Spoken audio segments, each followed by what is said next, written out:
September 19, 1991. Two German hikers are crossing the Ötzi the Alps on the border between Italy and Austria when they spot something strange poking out of the melting ice.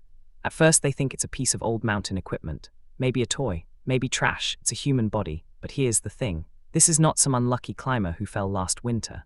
This man has been frozen in that glacier for over 5,300 years. He is the oldest, most intact human being ever recovered in Europe. Every organ preserved, his last meal still digesting in his stomach, and yet he didn't die of cold. He didn't starve, he didn't slip and fall, he was murdered. When scientists eventually got his body onto an examination table, they found an arrowhead buried in his left shoulder, a fresh fracture on his skull, and deep defensive cuts across his right hand. Someone didn't just stumble upon this man and panic. Someone hunted him down, shot him from behind, and when he was still alive and crawling, they finished the job. This is not a mystery from a history book. This is a crime scene.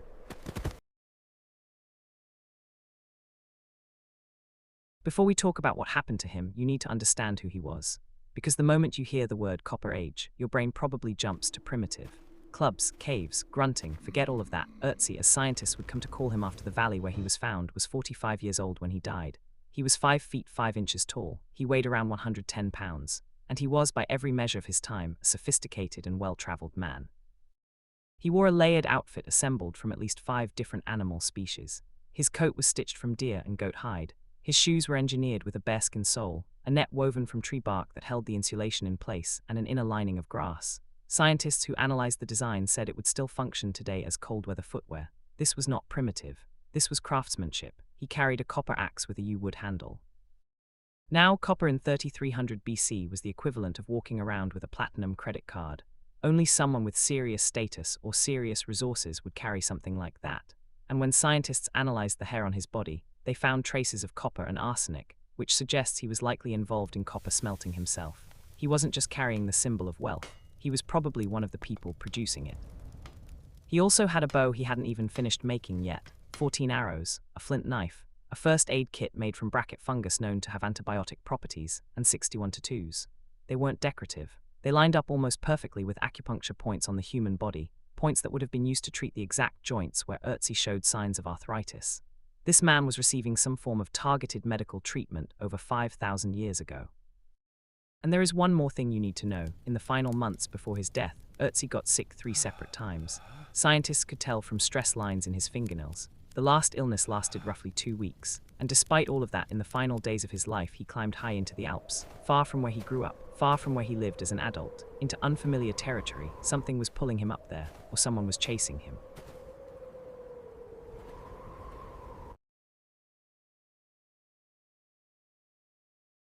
Here is where it gets deeply strange. Because Ötzi's body preserved so well, scientists essentially got to perform a 5,300-year-old autopsy.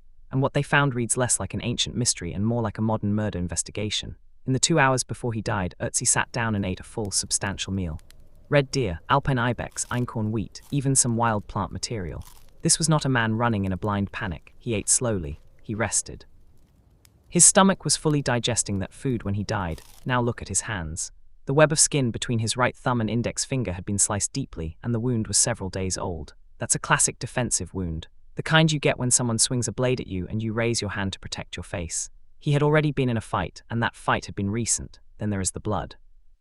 When scientists examined his gear and clothing, they found human blood from at least 4 different people. On his arrows, blood from 2 different individuals. On his knife, blood from a 3rd person. On his cloak, blood from a 4th. This man had been in multiple serious confrontations in the 24 to 48 hours before his death. He was either fighting or finishing a battle he had already started, and then came the shot. An arrowhead was lodged between his rib cage and his left shoulder blade. The arrow had been fired from behind, at close range, at a downward angle. It severed or severely damaged the blood vessels near his left shoulder. Scientists initially believed this alone ended his life within minutes. But the most recent forensic research, a 2025 study published in the International Journal of Legal Medicine, reanalyzed his CT scans using 3D reconstruction and found something unexpected. The blood loss from the arrow wound may not have been immediately fatal. There was a previously unidentified hematoma near the injury suggesting he may have survived for a short time after the shot, which means someone waited or approached. Because Ötzi also had blunt force trauma to the back of his skull, a fracture that scientists believe was the finishing blow. He was shot, he was down, and then someone walked up and made sure he was dead. The individual who ended him then took the arrow shaft, leaving only the stone tip buried in Ötzi's shoulder, and left everything else behind, including the copper axe worth more than almost any other object a person could own at the time. They didn't want his stuff. They wanted him dead.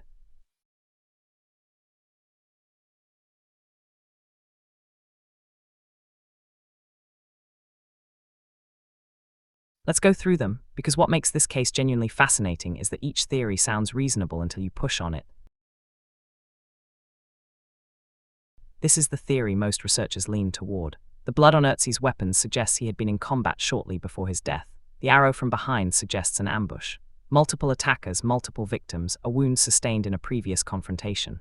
The picture that emerges is of a man caught in a larger conflict, a territorial dispute, a blood feud. A raid on livestock that escalated. In the Copper Age, resources like grazing land and livestock were worth fighting over. Violence between competing groups was not rare, it was structured, it was common. And when you look at the positioning of everything, Ötzi at the top of a mountain pass, sheltered in a small rocky gully, it looks less like an accident and more like a man who was being pursued. He got up that high, he thought he had escaped. He sat down to eat, and then the arrow came.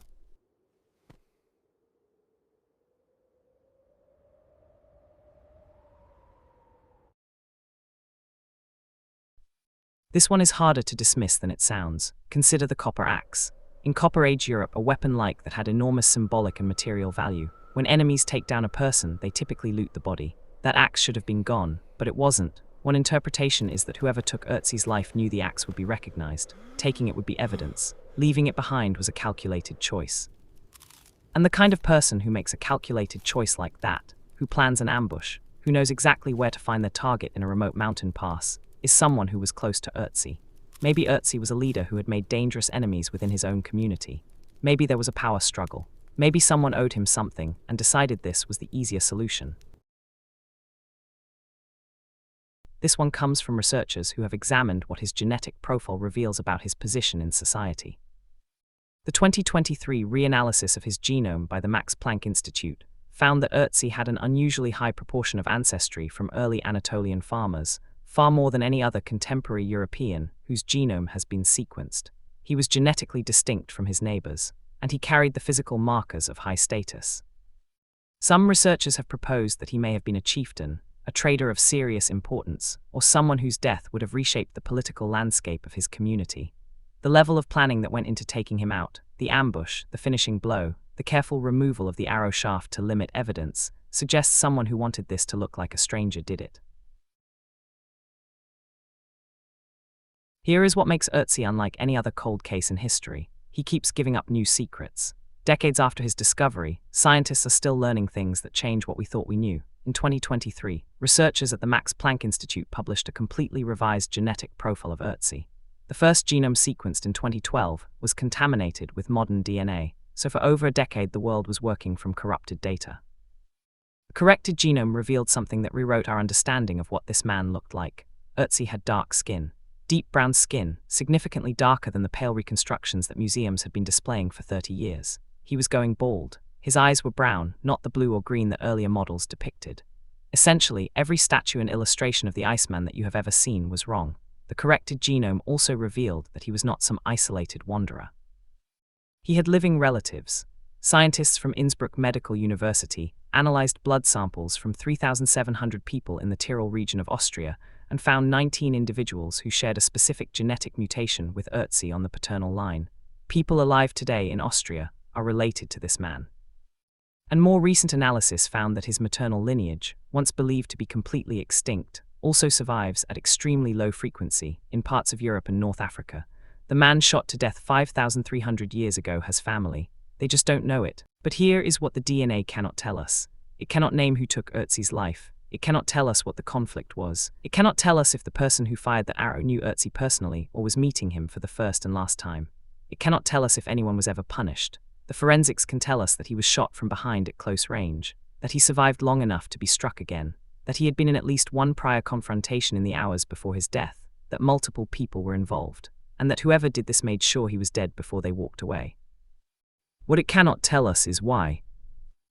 So here is where we are, 5,300 years later. We have the body, we have the weapon, we have blood from 4 separate individuals. We have a motive that points to something personal, something political, something planned, and we have no name. What Ötzi represents is something uncomfortable, because we like to think that organized, premeditated political murder is a modern problem, a symptom of civilization.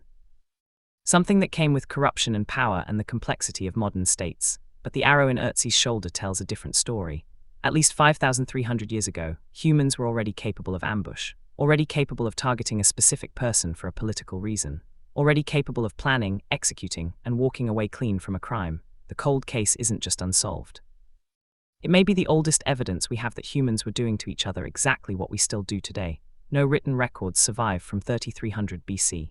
The crime scene is buried under glacier again, and the aggressor, whoever they were, died thousands of years before anyone thought to ask questions. Ötzi waited over 5 millennia, frozen in the dark, to finally get an audience. He still hasn't gotten justice. Subscribe if you want more of these.